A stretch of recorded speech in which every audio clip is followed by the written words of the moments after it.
ಒಂದು ಚಿಕ್ಕ ಅಪಾರ್ಟ್ಮೆಂಟ್, ಇಬ್ಬರು ಸ್ನೇಹಿತರು, 2 ಲ್ಯಾಪ್ಟಾಪ್, ಕೆಲವು ಪುಸ್ತಕಗಳು ಅಷ್ಟೇ. ಅಲ್ಲಿಂದ ಆರಂಭವಾದ ಕಂಪನಿ ನಂತರ ಭಾರತದ ಇತಿಹಾಸದಲ್ಲಿ ಅತಿದೊಡ್ಡ ಸ್ಟಾರ್ಟ್ಅಪ್ಗಳಲ್ಲಿ ಒಂದಾಗಿ ಬೆಳೆಯಿತು. ಆ ಕಂಪನಿ ಫ್ಲಿಪ್ಕಾರ್ಟ್. ನಮಸ್ಕಾರ, ನೀವು ನೋಡ್ತಾ ಇದ್ದೀರಾ ಸುಮನ್ ಟಿವಿ ಬಿಸ್ನೆಸ್. ನಾನು ನಿಮ್ಮ ಮಹೇಶ್ ದಂಡು. 2007ರಲ್ಲಿ ಸಚಿನ್ ಬನ್ಸಲ್ ಮತ್ತು ಬಿನ್ನಿ ಬನ್ಸಲ್ಗೆ ಒಂದು ಐಡಿಯಾ ಬರುತ್ತೆ. ಭಾರತದಲ್ಲಿ ಆನ್ಲೈನ್ನಲ್ಲಿ ವಸ್ತುಗಳನ್ನು ಮಾರಿದ್ರೆ ಹೇಗಿರುತ್ತೆ ಅಂತ. ಆಗ ಜನ ನಂಬಲಿಲ್ಲ, ಯಾಕಂದ್ರೆ ಆನ್ಲೈನ್ ಪಾವತಿ ಬಗ್ಗೆ ಭಯ, ಡೆಲಿವರಿ ಬಗ್ಗೆ ಅನುಮಾನ. ಆದರೆ ಅವರು ಒಂದು ನಿರ್ಧಾರವನ್ನ ತೆಗೆದುಕೊಂಡ್ರು, ಅದೇ ಕ್ಯಾಶ್ ಆನ್ ಡೆಲಿವರಿ. ಈ ಒಂದು ನಿರ್ಧಾರ ಭಾರತದ ಇ ಕಾಮರ್ಸ್ ಇತಿಹಾಸವನ್ನೇ ಚೇಂಜ್ ಮಾಡಿತು. ವೇಗವಾಗಿ ಫ್ಲಿಪ್ಕಾರ್ಟ್ ಬೆಳೆಯಿತು, ದೇಶದಾದ್ಯಂತ ವಿಸ್ತರಿಸಿತು, ಎಲ್ಲವೂ ಚೆನ್ನಾಗಿತ್ತು. ಆಗಲೇ ಜಗತ್ತಿನ ದೈತ್ಯ ಅಮೆಜಾನ್ ಭಾರತಕ್ಕೆ ಎಂಟ್ರಿ ಕೊಡ್ತು. ಸಾವಿರಾರು ಕೋಟಿ ಡಾಲರ್ಗಳ ಹೂಡಿಕೆ, ಅತ್ಯಾಧುನಿಕ ತಂತ್ರಜ್ಞಾನ, ವರ್ಷಗಳ ಅನುಭವ, ಜಾಗತಿಕ ಮಟ್ಟದ ಸಾಮರ್ಥ್ಯ. ಎಲ್ಲರೂ ಒಂದೇ ಮಾತು ಹೇಳಿದ್ರು, ಇನ್ನೂ ಫ್ಲಿಪ್ಕಾರ್ಟ್ ಕತೆ ಮುಗೀತು ಅಂತ. ಆದರೆ ಫ್ಲಿಪ್ಕಾರ್ಟ್ ಹೆದರಲಿಲ್ಲ.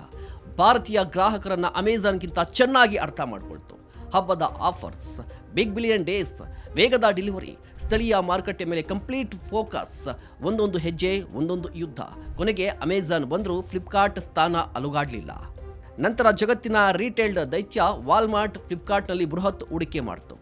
ಇದು ಕೇವಲ ಹೂಡಿಕೆ ಅಲ್ಲ, ಭಾರತೀಯ ಸ್ಟಾರ್ಟ್ಅಪ್ ಇಡೀ ಜಗತ್ತಿಗೆ ಕೊಟ್ಟ ಉತ್ತರ. ಫ್ಲಿಪ್ಕಾರ್ಟ್ ನಮಗೆ ಕಲಿಸಿದ ಅತಿ ದೊಡ್ಡ ಪಾಠ ಏನು ಗೊತ್ತಾ? ದೊಡ್ಡ ಸ್ಪರ್ಧಿ ಬಂದಿದ್ದಾನೆ ಅಂತ ಹೆದರಬೇಡಿ. ನಿಮ್ಮ ಗ್ರಾಹಕರನ್ನ ಚೆನ್ನಾಗಿ ಅರ್ಥ ಮಾಡಿಕೊಂಡ್ರೆ ಗೆಲುವು ನಿಮ್ಮದೇ. ಇಬ್ಬರು ಸ್ನೇಹಿತರು, ಚಿಕ್ಕ ಕೊಠಡಿ, ಒಂದು ದೊಡ್ಡ ಕನಸು. ಇದೇ ಭಾರತದ ಅತಿ ದೊಡ್ಡ ಸ್ಟಾರ್ಟ್ಅಪ್ ಯಶೋಗಾಥೆಗಳಲ್ಲಿ ಒಂದಾಗಿದೆ. ನೆನ್ಪಲ್ಲಿಡಿ, ಜಗತ್ತಿನ ದೈತ್ಯರ ಜೊತೆ ಸ್ಪರ್ಧಿಸಲು ಜಾಗತಿಕ ಮಟ್ಟದ ಹಣ ಬೇಕಾಗಿಲ್ಲ, ಜಾಗತಿಕ ಮಟ್ಟದ ಆಲೋಚನೆ ಬೇಕು. ಇದೇ ಫ್ಲಿಪ್ಕಾರ್ಟ್ ಕಮ್ಬ್ಯಾಕ್ ಮೈಂಡ್ಸೆಟ್.